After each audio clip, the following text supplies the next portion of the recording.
Hello,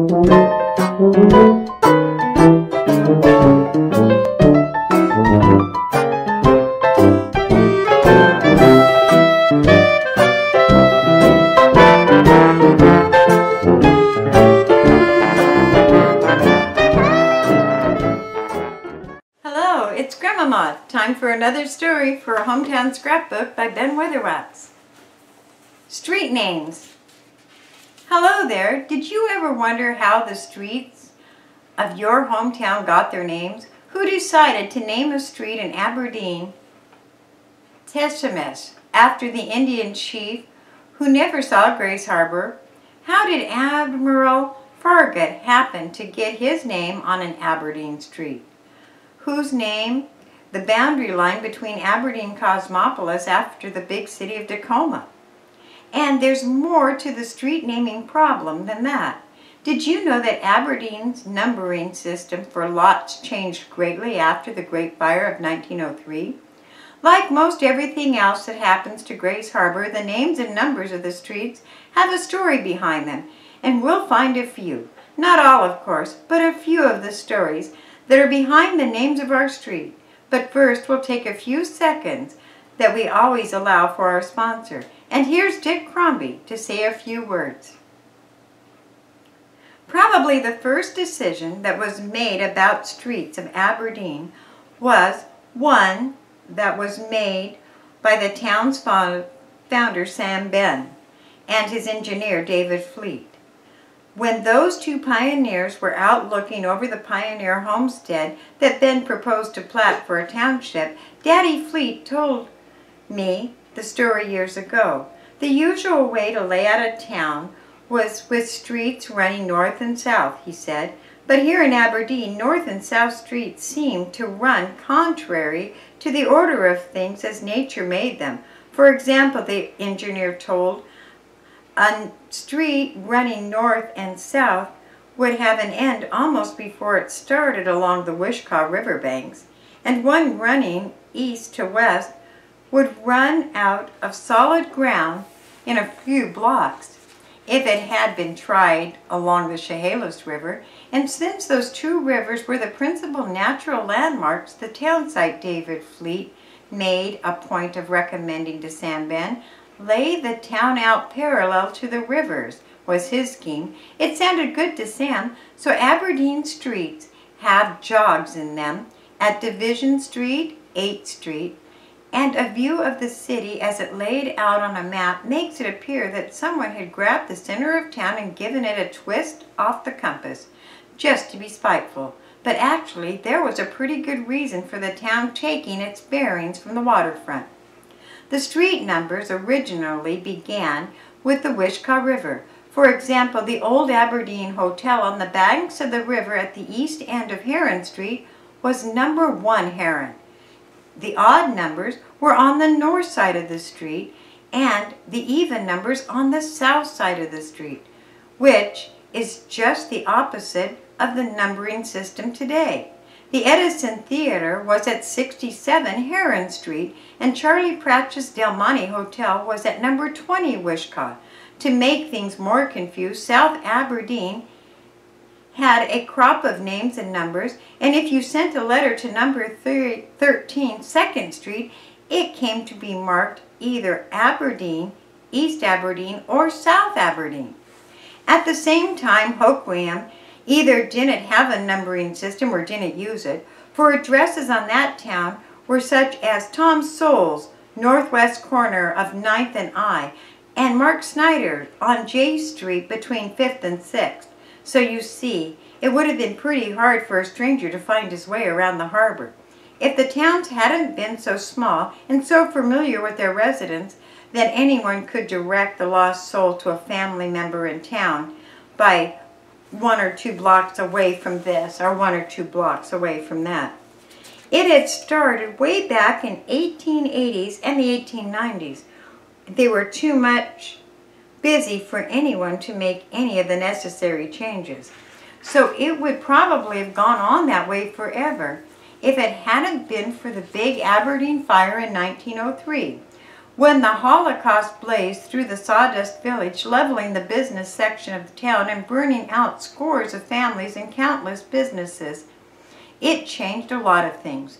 The first regulations that the city council put in were on building constructions. No more wooden buildings in the business area was the edict of the city fathers, and Mayor A.J. West and the city zoned its business district in a rough way and thought that might take care of it.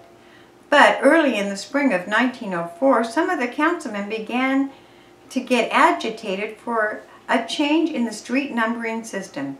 Ben Johnson, the president of the American Mill Company, was the first forward-thinking councilman and thought that as long as the town was pretty well shaken up, a little more might be a good thing. It was the proper time to take care of the change in street numbering and lot and block numbering that had been discussed over the times before. Mark Sherwood went along with that, and Jim Fuller from the 2nd Ward described the idea. So after a deal of talking, the mayor appointed a committee in March 1904 to probe into the changing of the street numbering and naming system, and to revive the house numbering. And on the night of April 29, 1904, the Aberdeen City Council heard the report. It was Councilman Mark Sherwood who got the most of the information off of his chest and laid the report on the table. But he had the solid backing of his committee members as they changed the map of Aberdeen. The first matter that the committee wanted to clear up was that of East Aberdeen. They decided to knock the numbering out of the streets in that part of town and replace them with appropriate names. And they had drawn heavily on annals of American history for their moniker. When Aberdeen had known for 20 years as 3rd Street in East Aberdeen was to be forever known as Henry Street after American patriot orator Patrick Henry.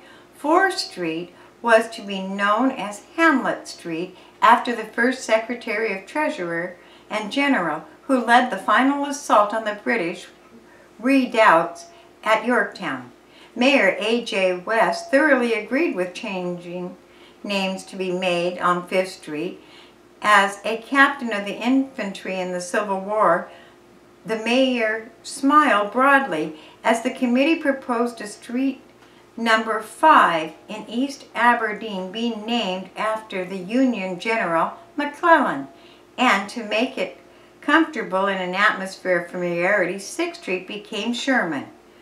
The committee went back to the Revolution again for its name of 7th Street, using the great Virginian Peyton Randolph. 8th Street became Miles Street, and its name was taken from the great Indian General Nelson Miles, who had but a few years before stepped into national political arena and who regarded as potential candidate for presidency on the Prohibition ticket. 9th Street became Clinton, taking the name of the statesman governor for the state of New York, and 11th Street became in honor of French hero of the Revolution, Marquis de Lafayette. There was a mild flurry of controversy in the council about naming a street after a foreigner when there were so many homegrown heroes to select from, but the opposition wilted when it was pointed out that the Frenchman had made a unique sacrifice in leaving his homeland to come to the colonies. 11th Street became Thomas, and again the committee awakened the roster from Civil War greats.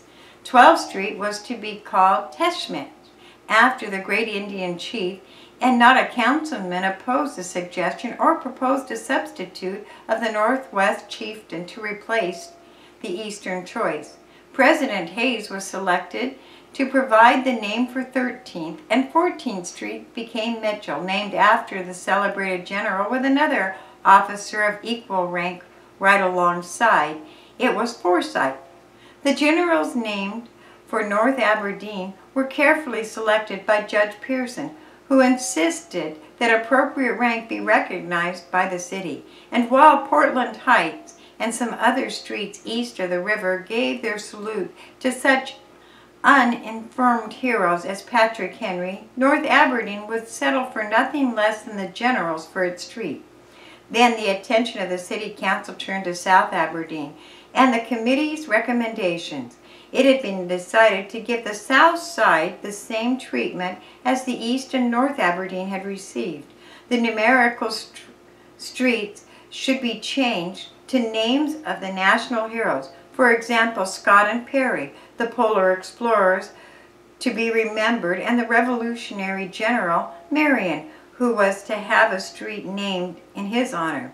But on the south side, the project was more complex, for not only did the numerical streets duplicate those in Aberdeen proper, but they were alphabetical duplications as well. For example, B Street was a landmark in Aberdeen, and the business section included such streets as F, G, H, I, and K. So the alphabet streets in South Aberdeen had to go. And they too were to be treated for the names of famous Americans. The frontiersmen had their day as the council went on to go down the list. Crockett, Boone were honored, and Lewis and Clark. Custer received a spot on the map. Then naming took a nautical turn with Dewey, Farragut, Decatur were put in their appropriate places. But somewhere along the line it was discovered that there were, in separate parts of the city, 2 Lincoln Streets, 2 Jefferson Streets. The Lincoln was in section east of Wishkot and Jefferson in South Aberdeen, the duplicated streets in west end of Aberdeen. So they must go. Lincoln Street had been settled by Alexander Young as one of the streets in North Aberdeen addition, and it paralleled Young Street to the west. But since it also paralleled Lincoln Street in the west end, it was swapped for the new name and its national picture, and it became Roosevelt Street. And the street separating Aberdeen and Cosmopolis, which had been South Aberdeen's Jefferson Street, was declared to be called henceforth Tacoma Street. The council had spoken, and generally speaking, everyone was pretty well pleased with the action of the council that night, and their constitutions were not slow in approving their selections. Oh, there were the usual arguments when the Southern turned up on Sherman Street and a Democrat found himself on Roosevelt Street, but generally Grays Harbor regarded their action of their council that evening as a milestone and congratulated itself on its good work. And now, a few words from Dick Crombie and our sponsor. Well, that was the beginning of the street straightening.